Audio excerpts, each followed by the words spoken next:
It's not. Hey, everybody, it's Cinnamon Cooney, your art Sherpa, and this is the third fairy tale in this year's Big Art Quest. We're doing Ushas. She's a Vedic goddess of the dawn. We're actually doing a whole bunch of crazy stuff with this. I've been telling you we're going to be changing these up more and more as we go, and we're definitely going to be changing this up. I'm very excited. If you check the description below, you're going to see a lot of information about all the materials we'll be using over the course of this painting. We may not use them all today, and also a link to the website where we have the traceables, and those are actually going to be updating as we go because she's quite involved. On the mic is my husband, John. Hi, guys. He's going to make sure that as we do this big art quest together, as we take this amazing art journey, and I help you guys paint this fairy tale for yourselves at home, that he can ask me the questions that you're asking. I don't actually get to see the chat. I get distracted. I stop teaching painting. It's a whole problem. It's okay. I can read them for you. I don't mind. I really enjoy it. That's one of my favorite things is to be able to hang out here and talk to you guys, read the chat, and, be here with everybody. So this is a very exciting painting. This is really, really nice. This is I'm kind of excited to see you get started here because I've noticed you added some stuff to her. So, in this, I'm going to talk to you a little bit about my creative process here and, the places I'm taking you and where we're going to go. Oh, the places you'll go, as Dr. Seuss would say. I'm going to take this image. This was my inspirational image. I really like this. I found the lighting to be just fantastic and the model to be very inspiring. I'm out of artist tape. And so you can get your reference for this. So you have the lighting, so you have the basic composition from the website. It's for student purposes only. So don't like big wallpapers and stuff. But so she was my inspiration. I really loved the henna. I loved just the softness of her and the beauty of her and the wrap of the silk and just everything. But I had this idea in my head of sort of like this deer goddess, right? Because she's the goddess of the dawn and she's the energy of all living things, and she kind of kicks butt over chaos and evil. And I was like, where's my twist in that? And so I was like, we're going to be adding some like earth mother antlers that are blooming and butterflies, and she's going to have flowers and peacock feathers coming down, and we're going to transform her face just a titch to look a little more doughish. So I think that's going to be a lot of fun, and she's going to be an incredible fairy tale. And I think she's going to be an exciting painting for you to do. This is the first traceable that you would have if you're not into drawing. That's not really your skill yet. You're not quite ready to give that a go. We're going to cover the basics of the first layer and how you get the drawing in. And then as we get into some other more complicated pieces, I'm going to actually be updating your traceables so you can get a little hand with some of those more complicated areas. And that way maybe you'll feel a little brave. Now here I've inked some of my traceable, and I've got the pencils of some ideas that I had, right? I'm talking about where the grass is, and you can see I'm like, oh, some peacock feathers and some flowers and birds and things. Of course, this is going to need to be refined as we go and we see the composition. But here you have her basic form, and you've got to get this at least in today. Now, you can use something like this. This is Cerl paper. And you just line these up and trace over all the lines. It's going to transfer it to canvas. Now, for the purposes of us, I'm going to talk a little bit about her layout, and I put her in a bit in pencil. And the reason I did that is I'm going to seal it with something called BAQ 100. You could use Liquitex Gloss Medium and Varnish. You could use your glazing medium, right? Just to stop the graphite from bleeding through. Because I wanted to make sure that I had some strong pencil marks to hold, while I was doing the background and painting in everything we've got to do first. Because what we got to paint when we're painting? The stuff that's the furthest away. So that's what we're going to start with. But I had her laid in so you can see she's here. It's loose though, right? Because I'm going to be changing, the eyes and some of the stuff. We just have this little line here for the nose because it's supposed to be more deer-like. I've got her mouth lined up. Now I'm going to show you something interesting here. If you were sketching her in yourself, right? First thing that I like to do is talk about the gesture of the figure. And that's this line here, right? And then I need to talk about the ratios. And so I like to put my egg shape in right here for my head. And then I did an interesting thing. I did my usual bisect, which is She's on a 3/4, so I came and I made this line, right? When you guys make this line, this is going to help you figure out your foreshortening and everything that you need. Now, normally, right, on a head like this, we go halfway, and this gives us the eyes and the ears. This gives us the nose, and we get the mouth. You can add a little chin here and do some shape, right? But also at this time, I can put in where I'm going to stick the antlers. Right, so we know that the ears will be lining up with the eyes, and we know that the antlers are going to be coming off the head here. And then I gave myself my neck. When I want to do shoulders, I generally come across on a crossbar, rock a couple rotator cusps, and I sort of do this armature.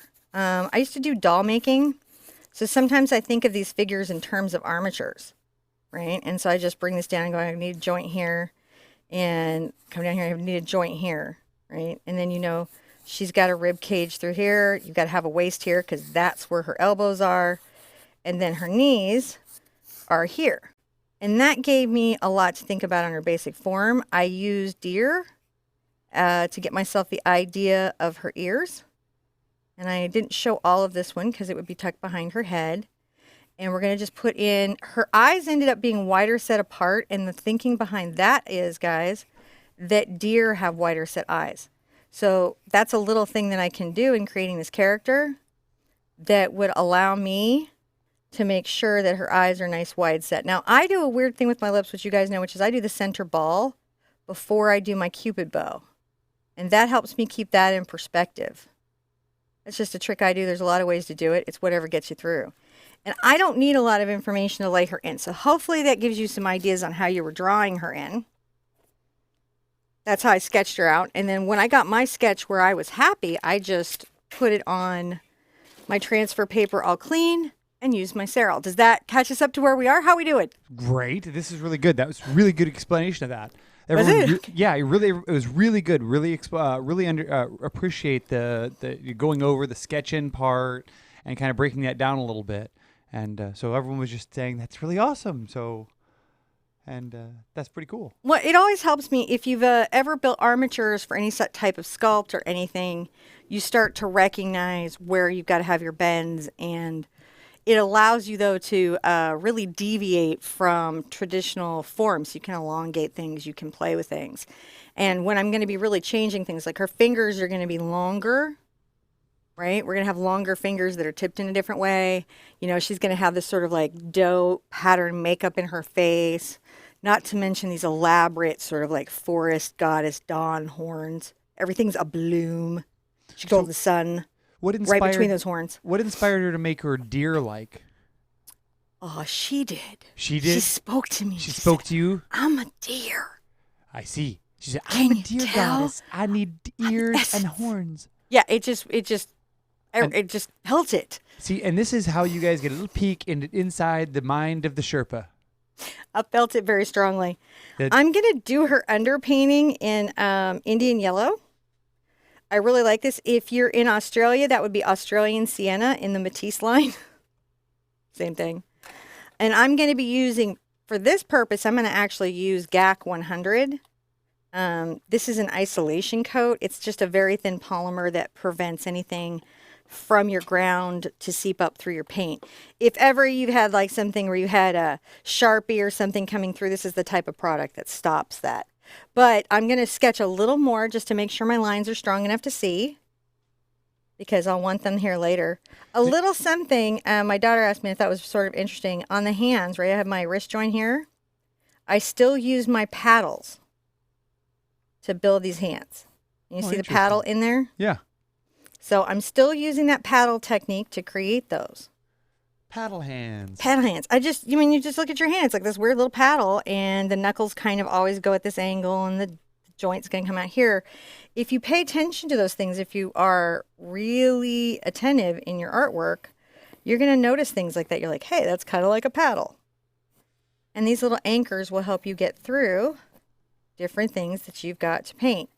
Now, of course, she's going to change a bit. We've got flowers in front of her. We have a lot of patterning in the fabric that we've got to deal with. So, and I made her hair a little bit thicker and flowier because she's a goddess, and that happens. They have special physics in their hair. I also moved the horn to the midpoint of the head here, you can see.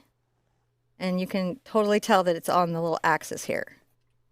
Right? So this one is here, and the other horn is here. So you can kind of see the hair is going to flow in front of this horn. Tree branch. They're like a horn tree branch. We're going to give you more traceables on that as we get those in. And you need more details on that. But for right now, this is all you need to get her in today. So she's ready to go. Wow. Are you guys ready to go? Yes, they are. This is pretty exciting. Is it? Okay, cool. I'm really enjoying this quest, guys. Now, Diane was asking, will GAQ 300 isolate the red cerl? 100. So yeah, you're using GAQ 100. Yeah, the numbers are not different strength. They're totally different products. Okay. Right? So GAQ 100 is what you're using, and it's not an isolation coat at So all. what this does, this is what they mean. So this is, I love golden to death, but it says useful for lowering viscosity, increasing brushability, sizing, and wetting out solid pigments. Okay, so what does that mean in golden terms? So what that means in golden language, lowering viscosity, right? In other words, how much drag your brush has, right? You get slick, right? You want to increase brushability. It's nicer to paint on. It's sizing and wetting out solid pigments. So sometimes you know how paint gets thick? This helps thin it.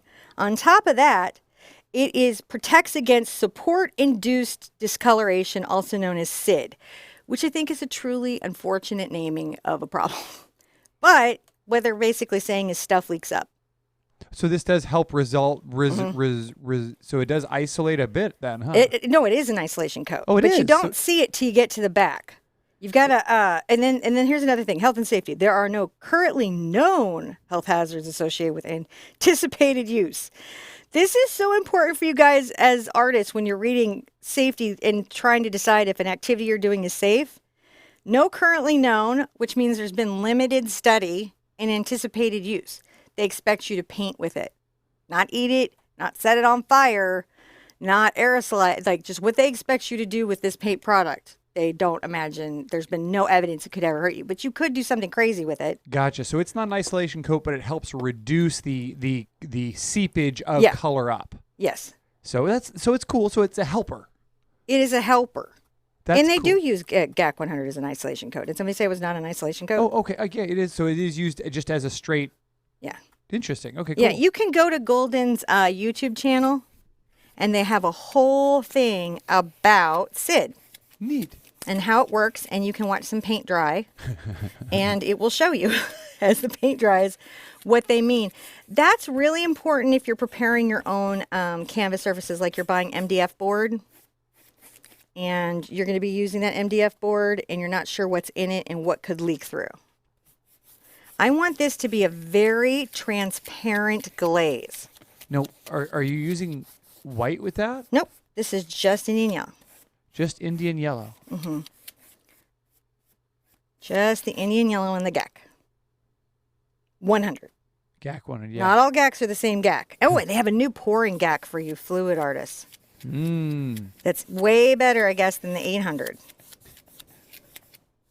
It like really thins it out and improves flow. So I'm going to be checking that out here really soon. Pretty excited. So I'm just getting this on. So you can see this is just coloring my canvas with this, you know, nice sort of golden glow, which I thought was appropriate for this month's fairy tale. And it's going to let us have a little bit of this glow even through our whole painting. So that is the first bunch of stuff that you've got to do to get March's beauty in. And I'm just dealing with the edges because you know how paint collects on the boards. And I don't want it to. I don't need to do any more than that. That is my underpainting. It's glowing, it's bright, it's luminous. That's all I need. I'm going to get this all out of my brush now because it's harder to get out later. So much harder, isn't it, guys? I'm going to dry this, and the power's not going to go out today while I do it, and John's going to say hi to you. Hi, guys. So thank you guys for all joining us today. Oh my gosh, it's so nice to see everyone. Nice big crowd here today. Hi, guys. So don't forget to check in the link in the description below. There is, it'll link you to our website, TheArtSherpa.com, where you can find reference materials. You can find the traceable. You can find all of the other parts to this video and the other big Art Quest videos we've already done. We finished up January and February. And so you can go find those. Those will be linked in there as well, I believe. And there's also the materials and a bunch of other cool stuff all in there for you to find.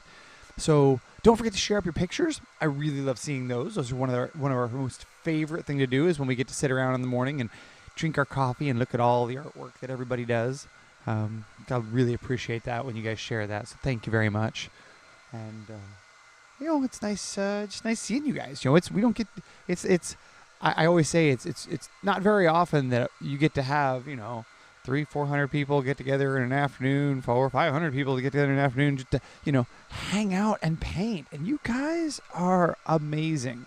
So the fact you guys just come show up with us and paint with us, I just love that. So thank you for coming and being part of this. About this month's fairy tale. Everybody here is definitely excited about this. I really love how last month's came out. I'm so excited about this whole collection. I think she's going to be like that piece you just sit and look at with like your wonderful, delicious beverage, just sipping going, I did it. I did it. I know you guys are going to do great at this. We have a lot of new painters with us too. We have a lot of new painters with us. Hi, new painters. How are all the new painters today? Well, Polly is looking forward to trying this. So I'm making room in my workspace. So I have plenty of Indian yellow out. I'm going to put out some of my other palette for the background. I'm going to put out a little bit of my burnt sienna that you see here. This is burnt sienna. Oh, for those of you that asked, and I'll post this to the site, this tube ringer is by Gill Mechanical Company. It's fantastic. It's the only one I buy. There might be another one that's fantastic. It's just the only one I buy. That's the one we have. We have the Gill Mechanical. We have Gill Mechanical. I trust them. Gill. It doesn't break. It's pretty good. Yeah, we don't know anything about Gill or Gill Mechanical as a company. Nope. Other than they make a pretty mean paint crimper. I'm not even sure that that's what it's intended for. I think so. I'm pretty sure that's what it's for. Okay. I was just like, maybe it's for toothpaste or industrial tubes. I'm not really sure. Man, that would be like some industrial toothpaste that you need that thing for. Right? Brush your teeth. I'm going to get some yellow ochre in here as well. And I think this is all I'm really going to need for my background. Now, Donna and Panda were asking. Hi, Panda. Hi, Donna. Can they use a glazing liquid instead of GAC 100? Yeah. Okay. Yeah, you can. Any of those things? Liquitex, medium and varnish, glazing liquid, probably soft gel. What you're just trying to do is get this down. You don't want to do it so heavy it keeps bleeding up. GAC's the most reliable. 100 is the most reliable, but they'll all seal it down. So it's just a nice thing you can use stuff that the oil painters do, because usually we don't use graphite because it bleeds through. Yeah. I'm enjoying this. All right. So now I'm going to do the background. I'm going to do it through a couple of techniques. I'm going to do it through something called rouging. You could use like a kitchen sponge or cheesecloth. I'm also going to do some soft brush blending because we have to make a really soft background back here. And I need to change the layout of the painting a little bit because I wanted to give her these like really showcase sort of, earth, mother, forest, horn, trees. So I needed room to grow. All that means is that I'm going to change my horizon line just a titch, just a hair from where the reference photo is. Just move it down a small amount.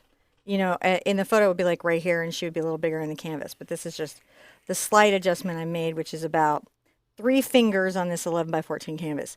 So I know above here I've got a green that I'm working. And the first thing I'll do is I've got a number 8's cat tongue here. You could use a filbert or a bright, just a number 8 brush.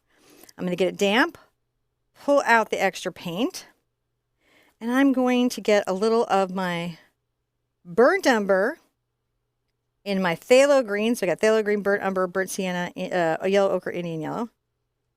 I suppose I could also put out a couple whites just to help me out along the way. If I had to lighten anything, that came up at all, and it does. I'm going to also put out my zinc white, which you guys, remember, zinc white comes in student paints too. It's not just pro paints. So you can find this. There's mixing white, and then there's transparent white. So there's some different ways they name it, but what you want is that little zinc there. So pulling this out. Here's my traditional acrylic glazing liquid. Let me show you the new packagings, because they changed the packaging.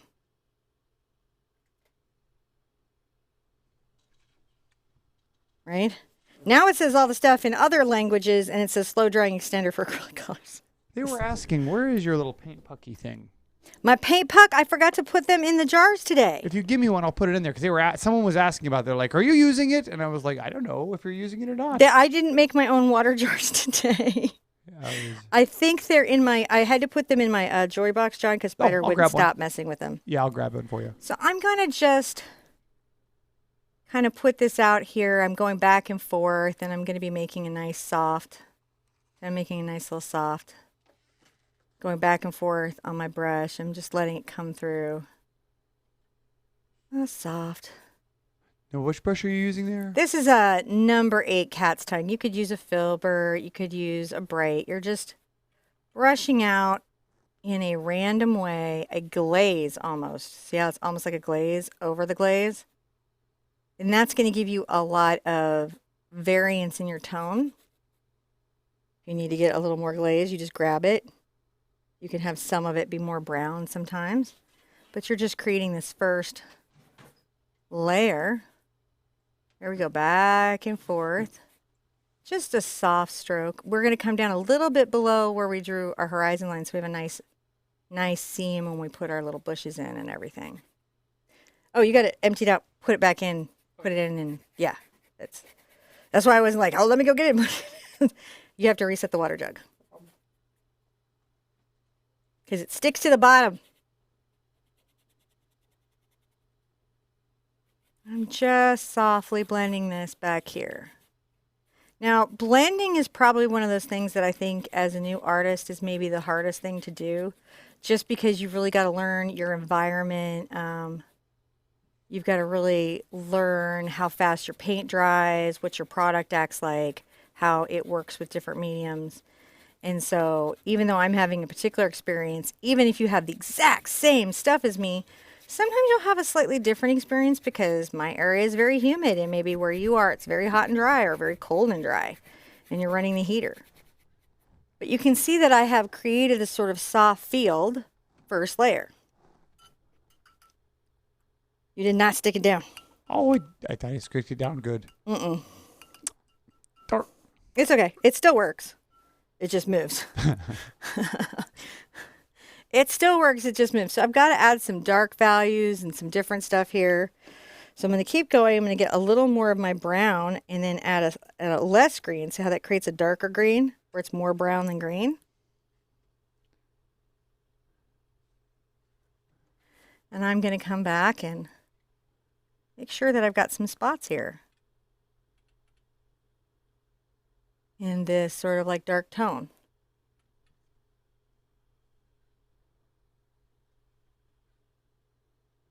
I'm going back and forth. If you're having a terrible time blending, you can rouge this with a sponge. See what I'm doing? Or cheesecloth.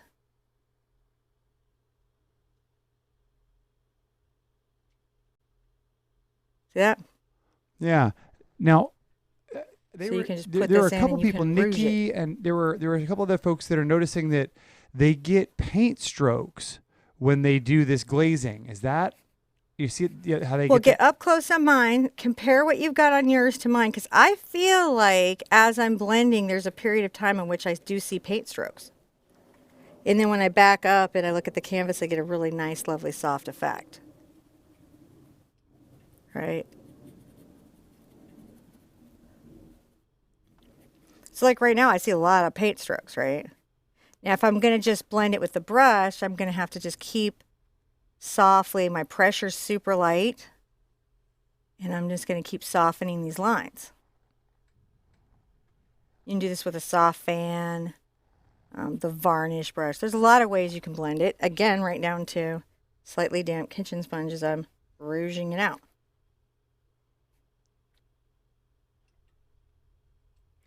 So lots of ways to create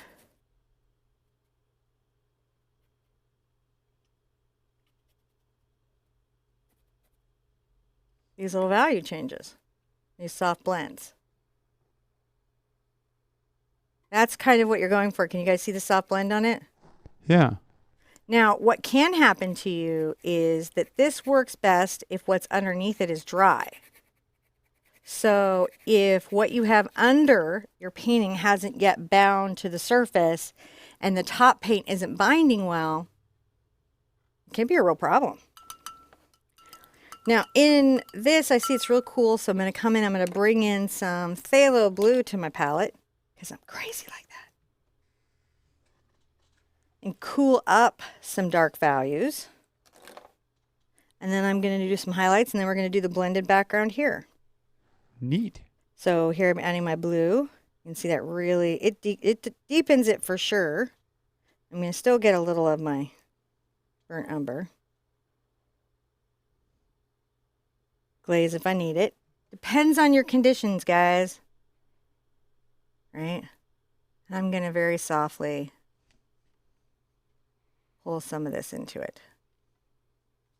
Deep value. This is a far away green distant area.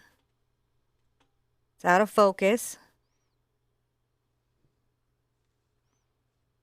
And so we've got to find a way to give it the depth it has without painting the detail, right? Because it's out of focus. I'm going to do that with color. I'm randomizing. You know, I'm not making like patterns. And if you're having trouble doing this, it may just be that you need to like give it a little hair dry and start again. That could be just that you have not let the paint set. And acrylic dries fast, but sometimes people go faster than acrylic can dry. Is that what happens to you? Or does your brush move faster than acrylic can dry? I'm going to just, you can also do this here. You can rouge out with the sponge if you need to, see? A lot of people love cheesecloth. So there's a lot of options of how you get your effect. Blue and green and a little bit of brown. I got to do some highlights in a minute. So if you really, really are a person who doesn't like to see your brush stroke, right? Then heavy body paint's kind of not an ideal product. Because its whole thing is about holding everything you as the artist do and only modify with mediums. You might want to paint with a soft body or fluid product, which is self-leveling. Gotcha. So what happens is as it dries, the brush strokes sort of vanish a little bit. I think it's why a lot of people love a craft paint. Now I'm going to add a little bit of a little white highlight back there, like we have in the background. You can see when I get into the zinc, it's very similar to what we had in the photograph. And I'm going to make some spots with this. Now I know that you were saying that you're gonna we break these up into multiple parts. Right? Yes, this is probably going to be a 4 or 5 part lesson. Because we're about half hour into this one. Mm-hmm. And we're gonna try to keep these to around about an hour. You said about an hour, if we can. If it's any way to keep these to an hour, we're going to keep these to an hour. That way you have a chance to digest it, catch up, work the techniques, spend a little time with it, rewind, and not feel like you're under pressure.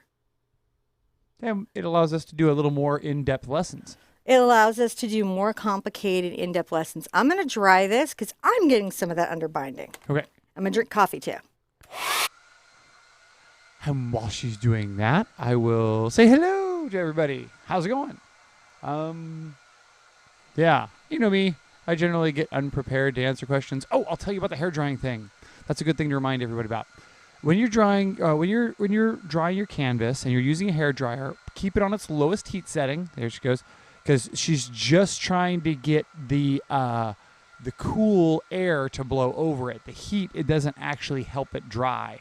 That just that can introduce discoloration or binding problems. Just because heat can cause the paint to set in a way that's too fast, and that's especially in like student paints or craft quality paints. Your pro paints generally are going to be much more resilient to those types of things, but it's just a good practice to just use air in your lowest heat setting, because again, remember, this is acrylic, which is it's a man-made product, so we want to be careful with that. What are we being careful? And not to use heat. Yeah, it can mess with you. Just best practices. I am just putting this right on my sponge. And I'm going to make sure that I'm just softly rouging this. So you can just see I'm working the sponge. Let me zoom in on that. Yeah, I'm just rouging this.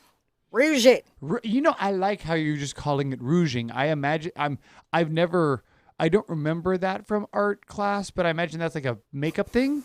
No, it's actually an art thing. Is it an art thing? It's an oil painter thing and a pastel artist thing. Man, I believe it. Pastel artists and oil painters will paint a very neutral ground, right? Especially in floral paintings. So they'll paint a very neutral ground. They'll put a highly detailed subject in. And then when everything is done, they'll pick a color from that subject and very softly blend, with their thinners and a little pigment.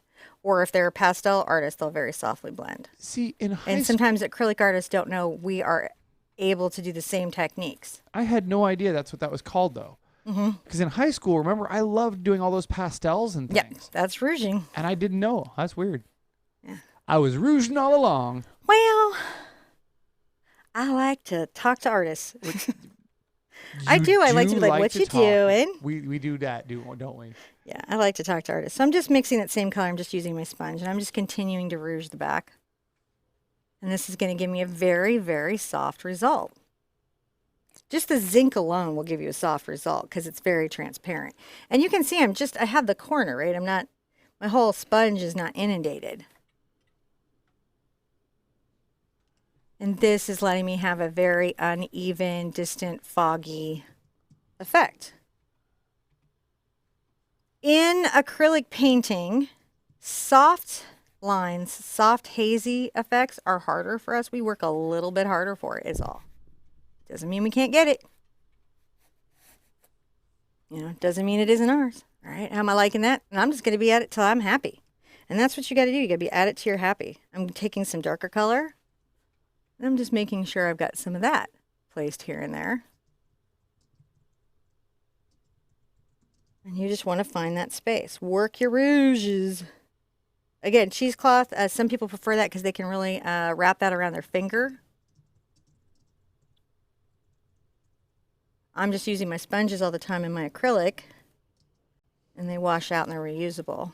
And the cheesecloth is generally for the kids because they get boo-boos. I'm getting a little zinc white, and you're just working this. You're just creating soft areas, right? Now this is about layers, really, right? I really got my mic. It's about layers because it takes. But I feel like what you're doing is you're just creating distance in the work, right? And you're creating atmosphere in the work.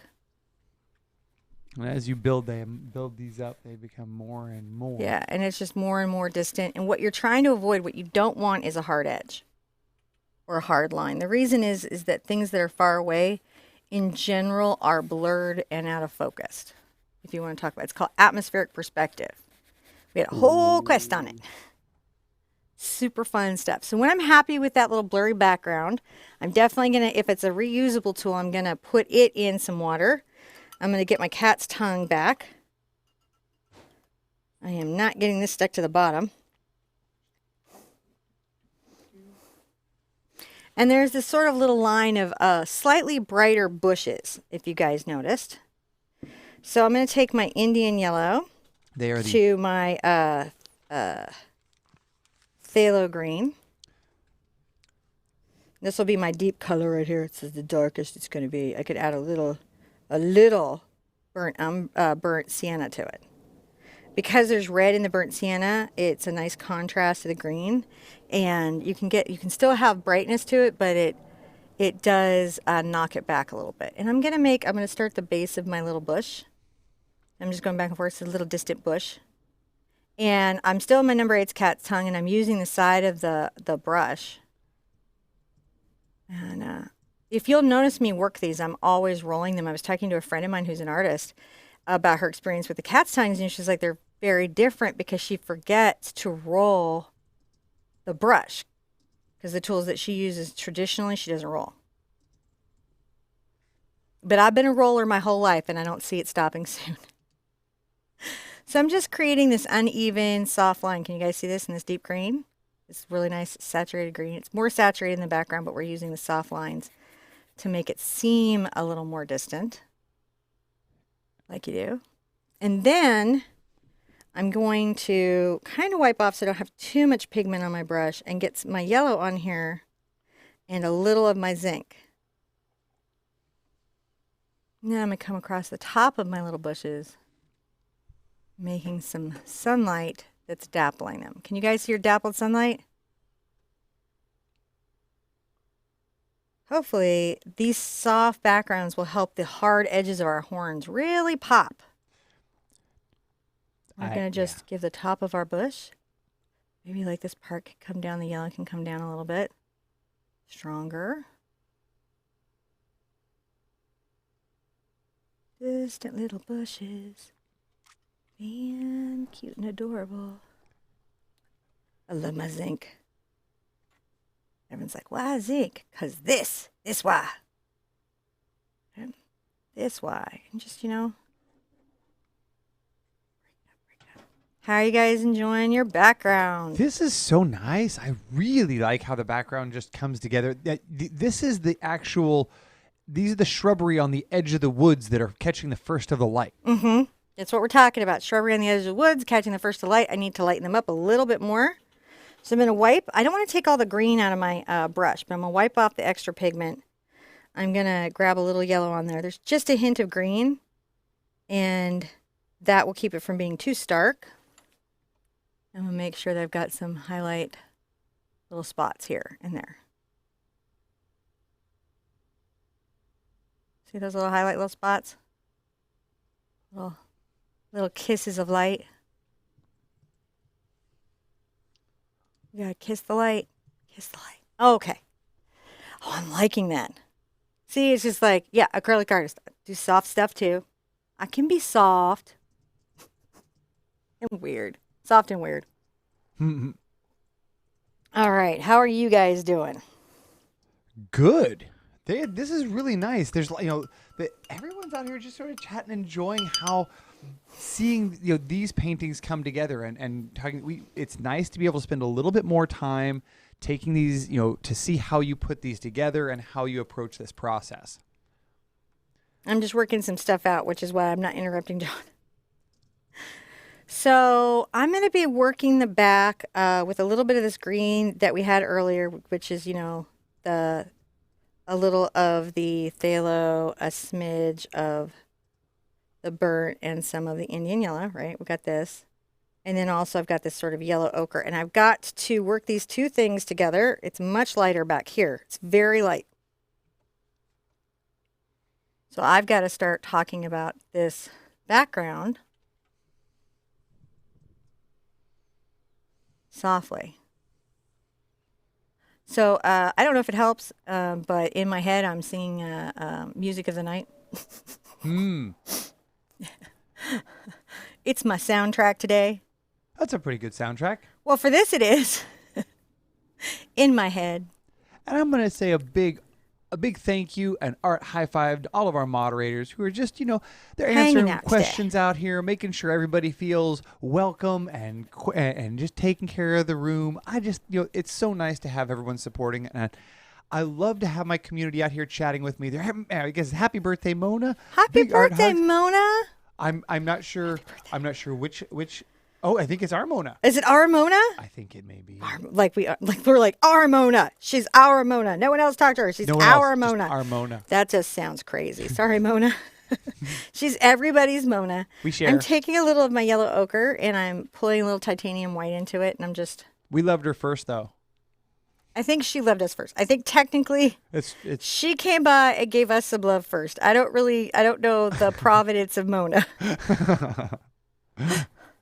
Mona's providence is still unknown. I'm just taking these very soft, dry grass colors, and I'm, again, making a range of color. You know, I'm taking it up to my girl, but I kind of want to leave her where she is, where I'm just softly working those background values. And there's a lot to work up. Let's take a little of the yellow ochre and the white, and maybe a little burnt sienna. Right? I'm going to grab a little Indian yellow into it. Get a nice little color here. Dry grass colors are super fun. And that's what we're making, is dry grass colors. How dry is your grass? Coming too, though, isn't it? Because it's getting to be spring, so everything's starting to remember itself. starting to remember itself. That's funny. Is it? What was I doing last year this time? Blooming! I was blooming! Right, we're just wanting to pull this through. You know, I think this is a little blown out, like really blown out. So I don't know how you're seeing it at home. How's it look on the 3/4 cam? Pretty good. Okay. So we can go over here and you see. Okay, so you're seeing it. We are knocking it back. Yeah. I'm taking a little of my Indian yellow and putting it right into my titanium white. I haven't really rinsed my brush because I don't need to. There's this little line of color here that I'm going to be working into. Of these distant little shrubberies and things. And so I don't want to lose that as the green pulls forward into the space. And I'm lightening. Going around her. Trying to avoid those hard edges. Just trying to avoid hard edges and softly paint my world. Like you do. Because I'd like to get the background kind of in and the blend here. And the next time we meet, we'll start putting her in. But I want to start getting this done. If that's okay. I want to make sure I was on the right screen. Maybe it wasn't. Oh, I don't know. I was distracted because they were asking very many good questions. Like there were some new folks who just walked in the room. Hi, new folks that just walked into the room. They were like, "Oh, we like the ears. That's very nice." Oh, I'm so glad. I'm very excited about the direction we're going to go with her. I am never married to my reference photo. It stresses my eldest daughter out. They were very much hoping you would keep some of the henna, though. Oh, the henna's staying. Oh, good. They like that. You will get the henna traceable because I made the hands more complicated. The henna traceables will come as we're getting ready to do those. Okay, cool. And you'll see the pattern and everything. Because we're going to try to keep a lot of the pattern and in our henna and in the silk. We're going to try to show that pattern. So this is burnt sienna, Indian yellow, and a little zinc white. Look at that. We're just pulling. Isn't that starting to look amazing? Yes. It's okay to take a little time to work this stuff out, because when you do, and as it layers, like we just learned with our flower elf, you can just build and build and build and build. And that is important. Very important. I'm going to take a little of this color right here, right, like you do. It's there, softly. I want it to be everywhere, though. That would be too much. And a little white into my brush, and a little yellow. I've got to come back with some soft greens, but I'm just pulling these colors through as we can. Lightening and adjusting and warming. Now, if you get something like that, right, you just wipe off your brush. You can either go with the sponge like I showed you, or you can just take the brush and feather that edge.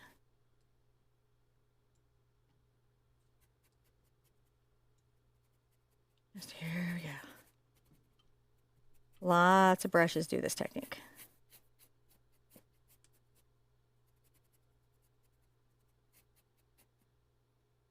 Probably after this one, I would like a something that had a lot of like bristles in it. I'm gonna pull out a little of my phthalo green and a smidge of my burnt umber into it, and a lot of my Indian yellow. Love my Indian yellow dye. Like, yay, Indian yellow. I'm putting out a little more zinc. Like you do. If I can find it. Oh, there it is. Gone paint blind. That zinc likes to be semi-transparent. It does. Well, I mean, you can see the difference. Like, you can see, if ever you want to know if something is transparent on a golden tube, you just look at the swatch. Same with Holbein, same with a couple of them will swatch for you. So you can see, is this transparent or not?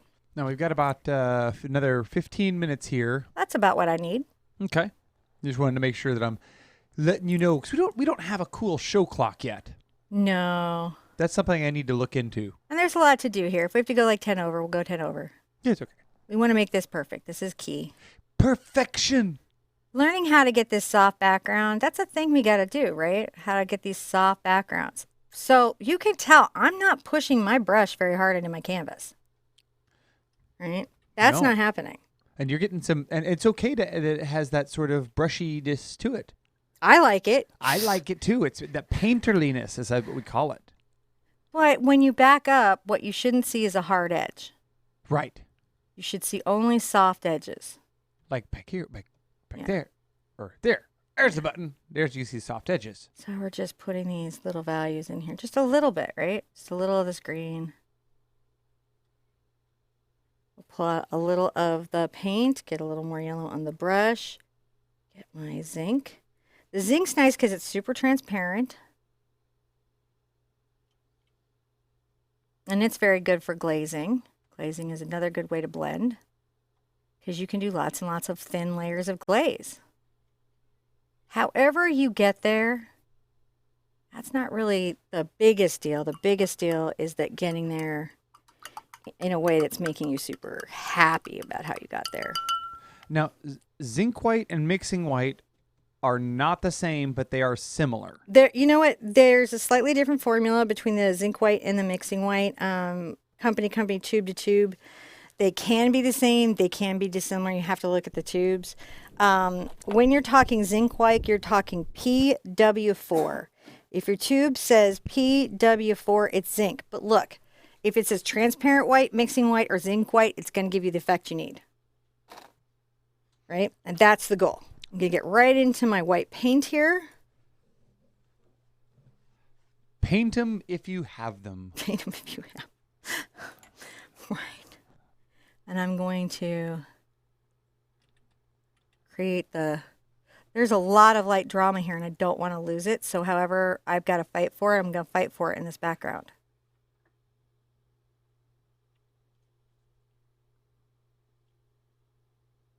Keeping that all soft. And, you know, if you've got to be stronger in those ranges and those tones, you know, you do that.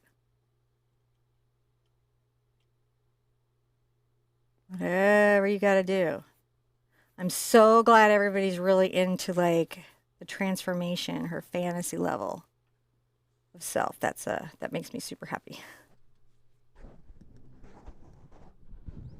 So just keeping it mellow. Mellow. And that's what I'm looking for is if you look into this, this has some really bright values, doesn't it? Yeah. Right into some just white values.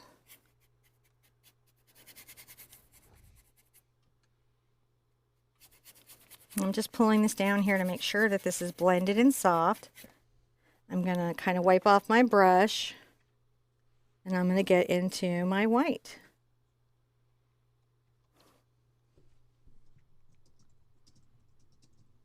Because there's a bit of that out there, isn't there?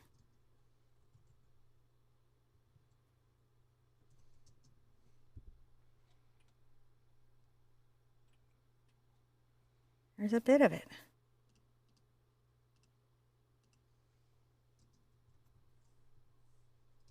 And to have the little soft flowers in the distance and to have the grasses all worked out in this background is going to give us a lot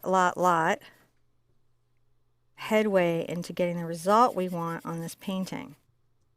So you can see I'm making very uneven, broken up shapes, and I'm working it in sections, right? I need to step back, John, which means he zooms out for me, and I look and see how I'm doing. Getting there. I like it. It's hard for me to see on this camera, on this screen, because it blows out. I can't tell the color, but I can kind of tell it there. See, you can watch. I can zoom back out there for Yeah. you. See, what it is that this other camera is it's when those yellows are just too bright when they're raw. And once you start painting the other colors in, it's too dark. So I have to Keep adjusting it. Yeah, the new cameras won't have that problem. But those two other cameras I just can't adjust like that same way on the fly. It happens. You know. I took some burnt sienna and some Indian yellow and some zinc, and I'm starting to create a rich area right here. The colors are a little bit richer. I'm making a kind of soft, uneven space. You know, bear with me if we go a little longer today, because I need to get us to a certain spot since we are missing next week. We're missing next week's quest because I have to go to St. Jude's. That's going to be awesome. Yeah, very excited. So we'll have a makeup day. Now let's see how that's doing. Yep. Yeah, I cannot see from both cameras at all. I can zoom out for you. Cannot see from both cameras. It's okay. You take care of them and I'll work it out. Because I can see it up close. And I suppose I could just run away because now I'm wireless. You are wireless, aren't you? I could just run across the room and check it out. You guys could just look at my canvas just floating. Notice how I'm pushing these lines up and making these, like a leopard, I'm making confusing patterns, right? I'm confusing the eye by trying to not make a pattern it can easily recognize. That's all we're doing. I just realized how I can modify that other camera to make it so that it's super easy for me to do what I need to do. Yeah? Yeah, it's an epiphany that you have like in the middle of a production show that's like, man, if I just put this thing on there, it would fix that. I'm not going to do it right now, but if I did, it would be awesome. Yeah, I can't. Well, I can't. I don't have one. I'm just using the Indian yellow here, and I'm adding this like color through the grass, see? I'm going to see if I can adjust that angle a little shallower as well. They were just asking if I can. Yeah. We can totally adjust the angle a little shallower. The studio keeps getting moved right now, and then everything's off. It's hard to get those things back. Oh, I think it was the hat that I had adjusted for today. Ah. That's what it was. I will adjust my hat rather than the camera. What we'll do is right here before the end, we'll have you tilt that back out a little bit, and we can just show everybody there a nice full on for it. Well, and I'm going to today I'm going to photograph this and post stage 1 to the Facebook group and maybe to the quest page. But see, now we're warming up that grass and we're getting that kind of worked out there. Yeah. We just got to go till we're done.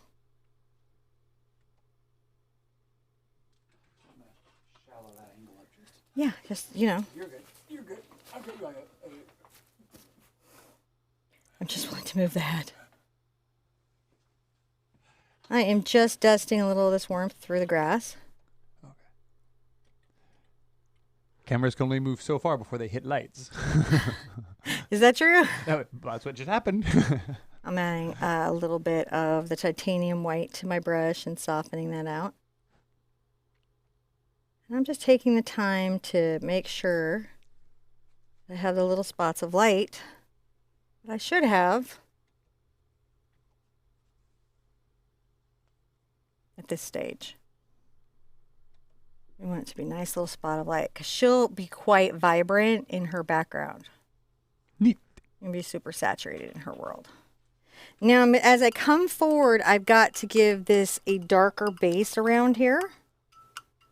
And really that is because, I need more Indian yellow. That's because we have this sort of dark bush that's, not greened up yet.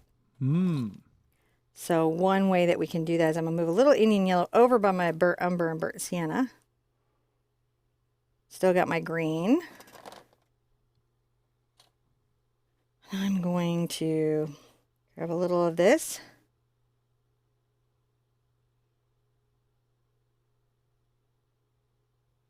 And I'm going to start putting this into the grass here. But soft, because it's still out of focus. We don't want to put it into focus yet. When you're doing these kind of paintings, the things you have in focus are very critical. The play between your soft edges and your hard edges is a big deal. I'm going to get a little of my burnt sienna out and a little of my Indian yellow together.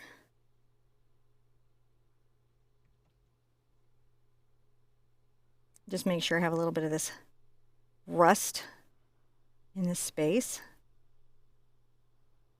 which I like. Hopefully you like it too. Oh, I got distracted by a really interesting comment.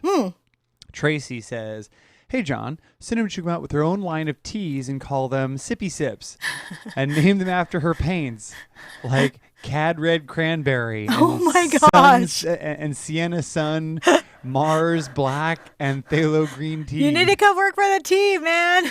That is so cool. Tracy, email me. That's a good idea, Tracy. We're going to talk, Tracy. Okay. All right. So we're doing good. Right? Yeah. We're going to deepen. So you can see, look there, Cinnamon, look at that. Oh, see, there we go. All right, we got to start deepening up because you can see how next to her it's quite deep. We're going to get a little Indian yellow into the burnt umber for a second. Right? Just to make sure before I go deep, we've got a little of this warmth in there before we take it to the deepest value we're going to have up front. You can see me giving myself my little fuzzy shadow. I love this brush. Makes me so happy. The less I have to go get another brush, the happier I am. Now I'm going to take a little of my umber and my phthalo green.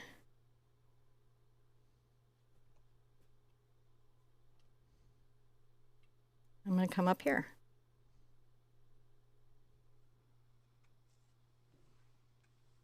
You can see I'm just being very, like, my brush is like, I'm having a moment. But that's what I want. I want it to jump around. I want it to be softening and thinking about these things.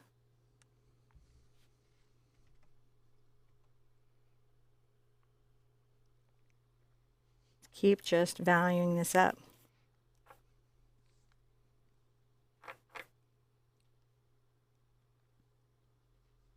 All right, here we go.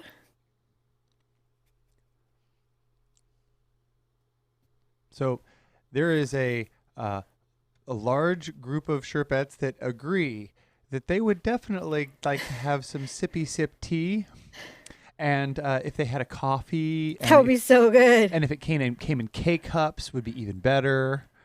Well, hey, you never know. K-cups.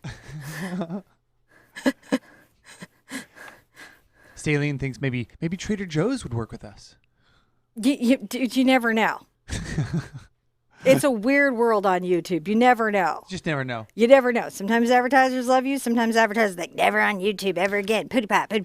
Well, you know what would make me excited to do it is if we found a passionate group of tea makers that could make some really chilled tea for artists. That would excite me about like working with someone. But I think there's lots of other great teas out there. I need like a Java guy. Yeah, we would have to like work with somebody who's like, we would know how to get tea for artists. And I don't know what that means, but like we would figure it out together. I've got this sort of dark value. And then what I'm going to do here as we come forward, I'm going to get some blue into it. Right into that dark value. And that's going to cool it. And I'm going to just make sure that this is through here. What's that? Zinc white tea. I'm just laughing. Sorry. They've got me. It's all right. Now, a lot of her silk's going to be here, but I just want to get this dark value down. Zinc white tea. It's just so good. You guys are so good. They're very creative out here. I highly are. suggest, if you guys have not made it to a live chat, please come join us. It's a hoot and a half. and we or sometimes on topic, mostly not, but it's always fun. Well, I mean, we all do manage to accomplish paintings. That's the goal. Yes, there's lots of painting going on. Can you guys bear with me through one more thing? Because if we get that locked in, that's really going to help us Of course. later. Yes, we would love it. We just crossed the 1 hour mark, so we're fine. Just We need have about 10 minutes because we've Yeah. got some nice value that we built here, but we have a couple more really soft little pops we've got to deal with. And I want to get those in and then, just have a little bit of it. I can't do too much because of our hordes, but I need to have some. Right. So that it feels like a field. What's funny is I don't know if you see it I'm now. going to put out some quinacridone, y'all. If I don't know if you can see it now, Cinnamon, but that yellow is just one stop too high. Yeah. But see, the rest of the colors are now perfectly exposed. It's one of those I weird things. cannot wait for the new camera. I know. It's Which just, is here. Shaw was actually just saying, I don't know how to turn it on. oh my gosh, you guys, I'm so excited. We've got this like super awesome camera that you guys got us. Thank you so much. I get to play with it now. Yeah. He's very excited. Very, very excited. He's very excited. I'm like, maybe we should take the one we know how to turn on. I'm like, He's like, no. one. The new one is so cool. It's so big. All right. I'm going to put in, I've got a number 4 cat's tongue. I'm not being a weird cat's tongue person. I'm getting clean water. And I'm going to take a little of my magenta here into my diox, just a little bit. I don't want too much pigment on here, so I may have to wipe off on a towel. So it's just dusted. And we're going to get some zinc. Little touches of pure and zinc, right? Mm-hmm. And we're going to make sure that we've got some bits of soft little flowers that are far away. Ooh. That might possibly be here, but we can barely see. Do you see what I'm saying? Little soft bits. I'm going to put some of this darker color over here. Flowers are an interesting creation because in natural light, they have a cool shadow, a warm shadow, a cool highlight, and a warm highlight. And so you want to, even when you're painting in a studio like this from a photograph, which kind of damages that information, still try to remember that it's there and do little things to imply it where you can. You see how we're just not like really painting them specifically. We're making these little smidges of color, right? Mm-hmm. We get right more into my zinc. I won't pull these up probably as far as this does just because I've got to get the horns in and they're going to be super involved. The horns are going to be blooming. They may have woodland creatures in them. I'm not really sure. Hard to say at this stage.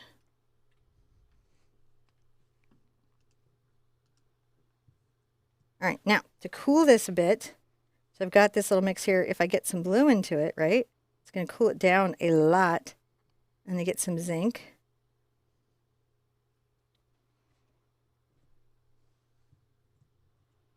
Now we got that little cool shadow. See that?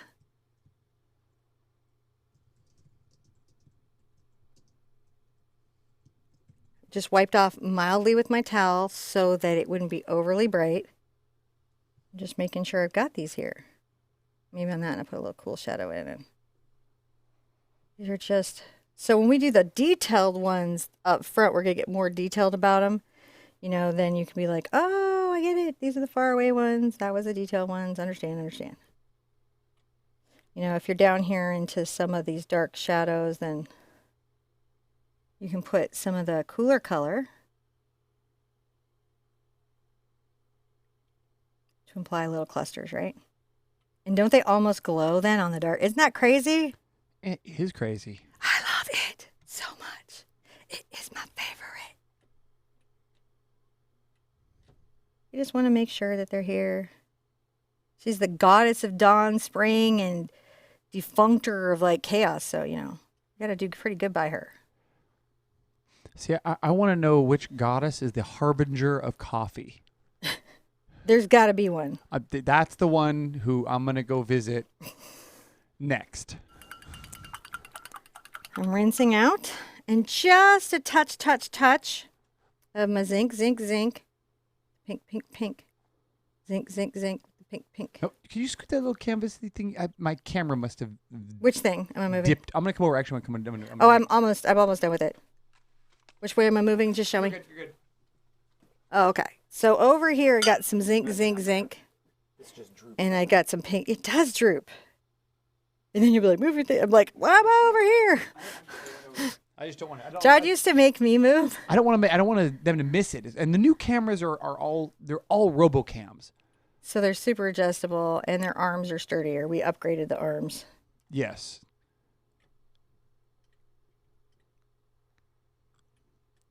All right. I feel like I've got a nice little dusting of what could be flowers. Just softly peeking in and out. Oh, that's what I want. And to make sure they're sort of layered. Because they wouldn't just be around her in a halo. They would be coming from behind her too, right? This is really cool. Just how they this is that undercoating, very far soft background. This is our soft background. This is our undercoating. This is the part where people like go, oh, she's painting that painting in the photograph. It's going to look exactly like the photograph. And they skip to the end and they're like, it looks nothing like the photograph. Guys, it wasn't supposed to. We're going along. We're going to be meeting each other a bunch of times. I will get a photograph of the background and post it on the website and Big Art Quest. So you guys can kind of see the stages this time. I was thinking that was something from the last two that we did that would have been nice if each time I had a little stage that you could see so we got to hear. Listen, I'm so excited about taking this journey with you. I want you guys to be good to yourselves, be good to each other, and I want to see you at the easel really soon.